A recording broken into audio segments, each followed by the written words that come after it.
In this video, we'll see how we can get comprehensive DNS information about the target website. So just to give you a quick refresh on what DNS is, so when you type in facebook.com, a DNS server will convert that name to an IP address. Now, the process is a bit more complicated, so the DNS server contains actually a number of records, each pointing to a different domain or to a different IP, sometimes to the same IP. So, but in general, you request a domain name, it gets converted to an IP address.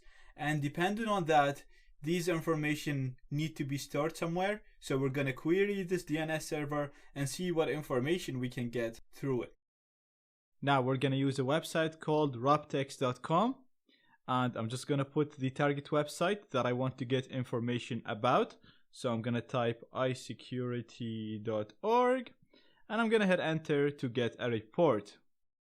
Now, as you can see, we will get a big report. So there is a lot of information in here, but you can actually use the buttons in here to navigate to any of the sections below. So if you want to directly go to the records or to go to the SEO, all you have to do is just click in here and you'll go directly to that section.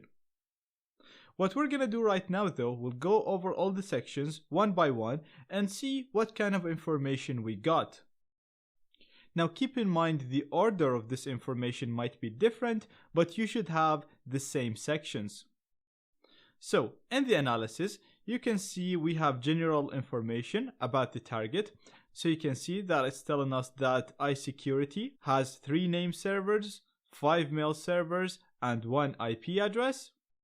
We can see the name servers used by iSecurity, and DigitalOcean is the hosting company that iSecurity is using at the time of recording this lecture.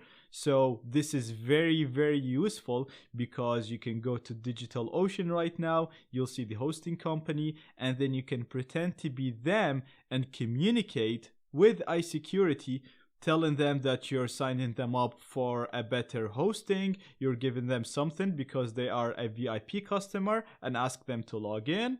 Obviously, they'll be logging in to a fake login page, and that way you'll steal their information.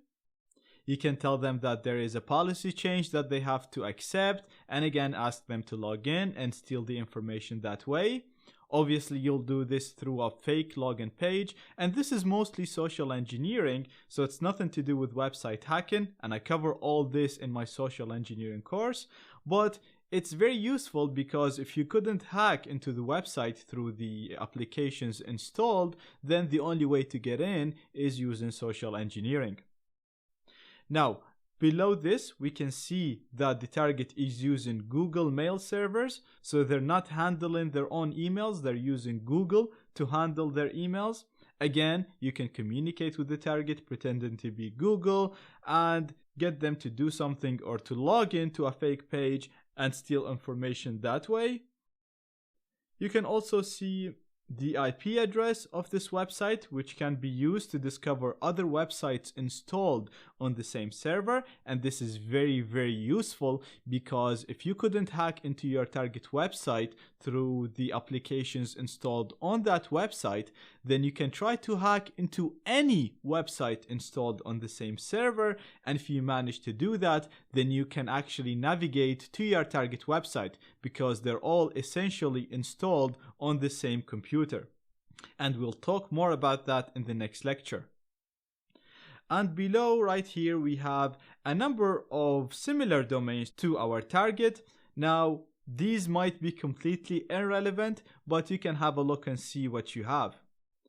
Navigating to the quick info, again, you can see the domain name, you can see the TLD, we have the IP address, the name servers. Again, like I said, they're useful because they usually give us information about the domain hosting company or the hosting company hosting the website itself.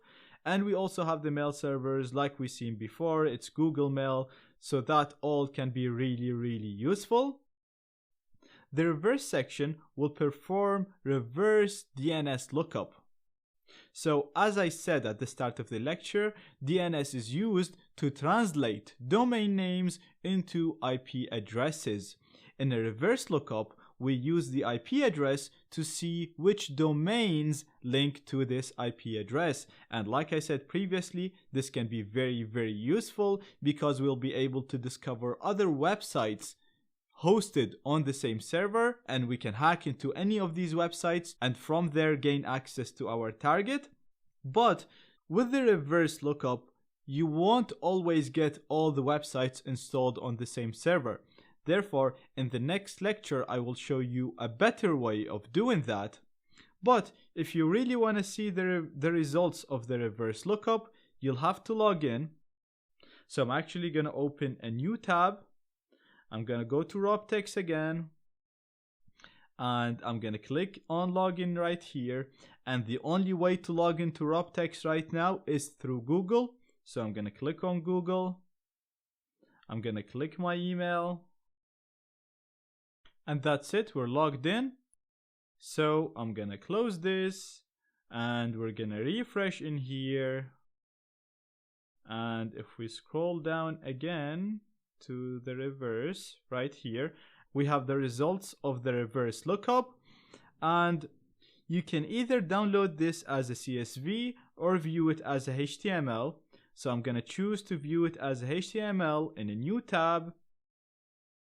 And right here, as you can see, we only have Z-Security on its own because Z-Security is hosted on its own server. So there are no other websites installed on the same server. But like I said, if there are other websites hosted on the same server, then you'll be able to see them in here in the reverse lookup. Now, going down, we can see a more detailed breakdown of the DNS records. So you can see here we have information about the A record, and this is the record that's used to translate the domain name into an IP address. So you can see that isecurity.org links to this IP address, which is the IP address of the server hosting or containing the files of the website. Scrolling down, we have more SEO information, search engine optimization info. We have the web trust reputation of this website. We have the Alexa ranking. In the share tab, we have the IP of the target website. Again, like I said, we can use this to get websites installed on the same server. We have a graph representation of all the information we gathered. We also have a history section. This is actually very, very useful because you can use this to track all the changes to the DNS info of the target website. So you can see when they started using Google, you can see when they started using DigitalOcean as their hosting provider. So if we scroll down, we might actually be able to see that they were using a different provider. And here you go. We can see that they were using a different hosting company. This one right here, Demo5. I hope I'm pronouncing that right. But right now, as we can see, they changed and they switched to a different hosting company, DigitalOcean. So again, you can even contact them pretending to be this company and tell them that you're gonna sign them up for a better offer, or pretend that they violated one of your terms and conditions and ask them to log in to do something. When they log in, you can serve them a fake file, a backdoor, or again, use the login information, get them to log in through a fake web page and steal the username and password. So information is always very, very useful when it comes to hacking, especially if you want to perform a social engineering attack, which might be your last resort if you could not hack into the website using the applications installed on it. Scrolling down, we can see we have the who's information. We had a full lecture on how to get this and how this can be useful. And finally, we have the DNS block information, which basically is a list of websites known to send spam. So usually emails sent from these websites would be blocked or considered as spam.